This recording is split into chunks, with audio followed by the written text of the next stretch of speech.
एक आदमी एक बार किसी होटल में रात गुजारने के लिए रुक गया। सुबह जब वह उस होटल से निकलने वाला था तो उसने देखा कि उसकी घड़ी उसके हाथ में नहीं है।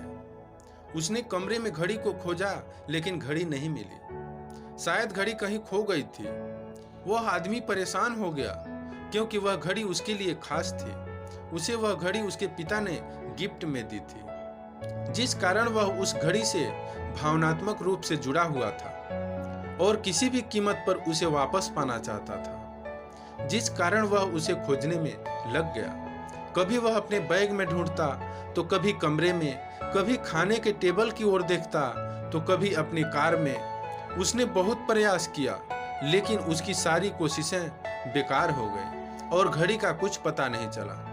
फिर उसने सोचा क्यों न होटल कर्मचारियों की मदद ले ली जाए। तो उसने होटल मैनेजर को सारी बात बताई और साथ में कहा कि जो भी आपका कर्मचारी उस घड़ी को ढूंढ लेगा उसे मैं 1000 रुपये इनाम में दूंगा। फिर क्या था, मैनेजर ने अपने कर्मचारियों को ये बात बताई तो वे उसे ढूंढने में लग गए।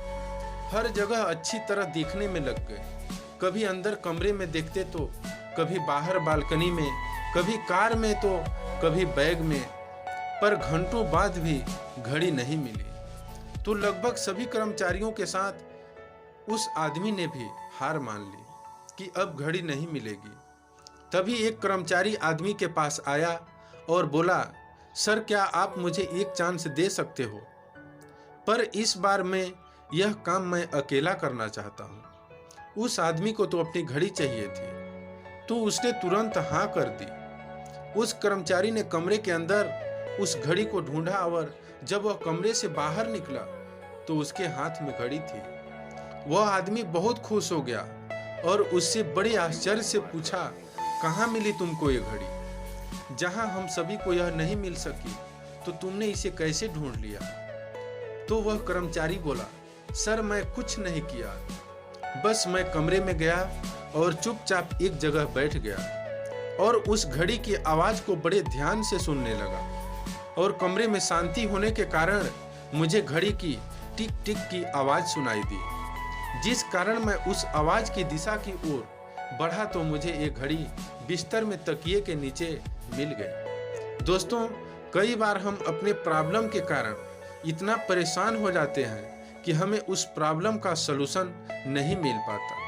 यह सब हमारी मन की अशांति के कारण होता है। जिस तरह कमरे में शांति होने के कारण घड़ी ढूंढने में मदद मिली, ठीक उसी तरह मन में अगर शांति हो तो हम अपनी कई समस्याओं से निकल सकते हैं। इसलिए अपने लिए हर दिन थोड़ा टाइम निकालो और वह समय सिर्फ आपके लिए हो जिसमें आप शांति से बैठकर खुद से बात कर सको और अपने अंतरात्मा की आवाज़ सुन सको। इस तरह आप खुद को और करीब से जानोगे, जिससे आप अपनी ज़िंदगी को अच्छे ढंग से जी सकोगे और लाइफ में एंजॉय कर पाओगे। दोस्तों, कहानी अच्छी लगी हो तो चैनल को सब्सक्राइब कर बेल आइकन प्रेस करना बिल्कुल न भूलें। धन्यवाद।